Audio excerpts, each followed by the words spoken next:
ઝંખના સંબંધોની સાચી સફર ભાગ 1। હા મમ્મી, બસ જો આ કામ પૂરું થાય એટલે તે કરી આપો। એક કામ કરતા કેટલો સમય લાગે તને? તારાથી કઈ થાય એમ ન હોય તો રહેવા દે, હું જ કરી નાખું। કામ કરવા બેસે ત્યાં સાંજ પાડી દે, એમાં હું એ ઘર સંભાળશે। ક્યાંથી ભટકાઈ ગઈ છે ખબર જ નથી પડતી, બિચારો મારો દીકરો। સંગીતાબેન થોડું સંભળાવ્યું અને થોડું કંઈક એ મનમાં બબડ્યા। ગાર્ગીને તો રોજની જાણે આદત પડી ગઈ હતી, એટલે તેને સંગીતાબેનની વાતનું કઈ ખરાબ ન લાગ્યું। તે કામમાં ગોઠવાયેલા રહી। ગાર્ગી, ત્યાં શું કરે છે? તું અહીં આવ ને, જોને મારી ફાઇલ જ નથી મળતી। ગૌરવે રૂમમાં બેઠા બેઠા જ અવાજ લગાવી। હા બસ આવું છું, ગાર્ગીએ કહ્યું એકદમ શાંત અવાજે। ગૌરવને જવાબ આપ્યો। આમ પણ તેની આદત પ્રમાણે તે કોઈને ક્યારે જલ્દીમાં કે પછી ગુસ્સાથી જવાબ નહોતી આપતી, એટલે તો તેના સાસુ સંગીતાબેન તેને ઢીલી છે, આળસુ છે, કઈ ખબર નથી પડતી જેવા કેટલા બધા મેણા માર્યા કરતા, પણ તે તો જાણે ટેવાઈ ગઈ હતી। મમ્મી, જોને મને સ્કૂલમાં આજે પહેલો નંબર આવ્યો। તે મને શીખવ્યું હતું ને, તે જ મેં લખ્યું હતું। કાલે બીજું ગણિતનું પેપર છે, તો તું મને શીખવ ને, ચાલ ને। રુદ્રાક્ષનો અવાજ કાને પડ્યો। હા બસ હમણાં આવું છું, પછી તને શીખવું, ગાર્ગીએ કહ્યું। ક્યારથી ઓલા બે તને બોલાવી રહ્યા છે? તારું કામ પૂરું થયું કે નહીં હજુ?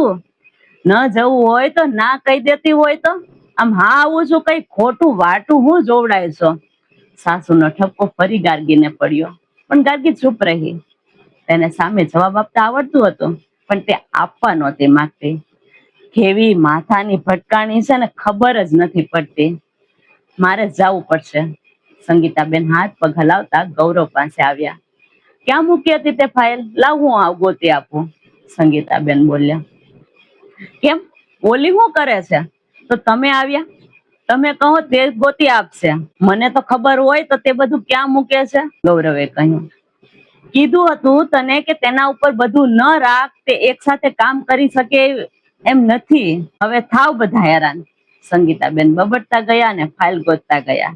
સંગીતાબેનના બબડતા જોઈ ગૌરવને થોડો ગુસ્સો આવ્યો। હવે ગુસ્સો કઈ મમ્મી ઉપર તો ઉતારાય નહીં, એટલે તે ઊભો થઈ અને સીધો ગાર્ગી જ્યાં કામ કરતી હતી ત્યાં પહોંચી ગયો। ભણેલો ગણેલો હતો એટલે એટલી સમજણ હતી તેનામાં કે ગુસ્સો ગમે તેટલો હોય સીધો હાથ ન ઉપાડી દેવાય, પણ શબ્દો તેની કોઈ સીમા થોડી હોય છે।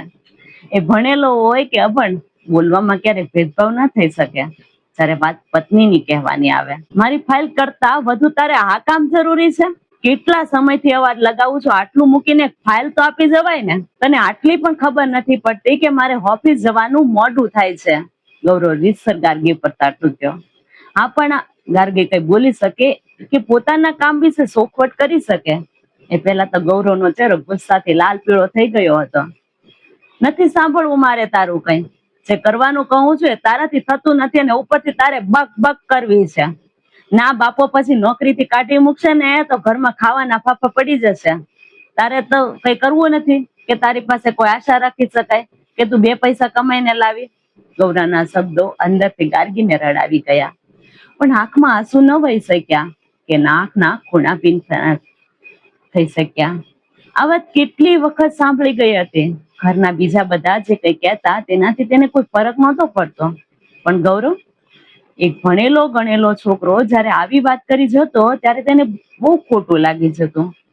પણ પતિ કહેવાય ને, તેની સામે બોલવા જેવું થોડું કઈ હોય કે તે બોલે, અને બોલે તો વગર કારણે વાત વધે છે, તે વધવા દેવા નહોતી માંગતી। હા ચલો આપું છું। તકલીફના બધા ઘૂંટ અંદર જ પી લેતા અને ફટાફટ રૂમમાં જવા લાગે। તારે ના કામ કરવું હોય તો બધું માથે લઈને હું ફરે છે? જેને જેનું કામ હોય એને કામ આપી દેવાય। સંગીતાબેન ફરી એક વાર સંભળાવી દીધી। ગાર્ગીએ તેની વાતનો કોઈ જવાબ ના આપ્યો। તે કબાટ પાસે ગઈ, કબાટ ખોલ્યો અને ગૌરવની ફાઇલ તેના હાથમાં આપતા બોલી, કેટલી વખત કીધું છે કે કબાટમાં જ હોય? એને બધું જાતે જ કરવાનું હોય તો પછી તેને તારું શું કામ છે? પરિણીને આદમી ઘરમાં બાયુને એટલે જ લાવે કે તેના કામ કરે, નહીં કે એની પૂંજા કરવા। પાછળથી ઉભેલા સંગીતાબેન બોલ્યા, પણ તેના જવાબમાં ગાર્ગી તો ન કઈ બોલી પણ ગૌરવ પણ ચૂપ હાથમાં ફાઇલ લઈને કઈ બોલ્યા વગર જ નીકળી ગયો. ગાર્ગીને આ વાતનું વધારે ખરાબ લાગ્યું, પણ તેને ખરાબ લાગવાથી કે ન લાગવાથી કોઈને શું ફરક પડે? તે તો ઘરની વહુ કહેવાય, હક છે બધાનો તેને મન ફાવે એમ કહેવાનો. એ ગુંડા નિસાસો નાખતા તેને મનની પીડાને અંદર જ દબાવી દીધી અને ફરી તેના કામમાં લાગી ગઈ. આખો દિવસ કામમાં ખબર ક્યાં રહે કે દિવસ કેમ પૂરો થાય છે. સાંજ થતા ફરી ગૌરવના ઘરે આવવાનો સમય થઈ ગયો. ગૌરવ ઘરે આવ્યો. ગાર્ગીના જીવનની આ સફર શરૂ થઈ ગઈ છે. ત્યારે આ વાર્તાનો પહેલો ભાગ તમે કેવો લાગ્યો? કમેન્ટ કરીને કહેજો. અને હા, એક સવાલ પણ છે. સ્ત્રી પોતાના જીવનમાં કેવા પતિની તમન્ના કરે છે?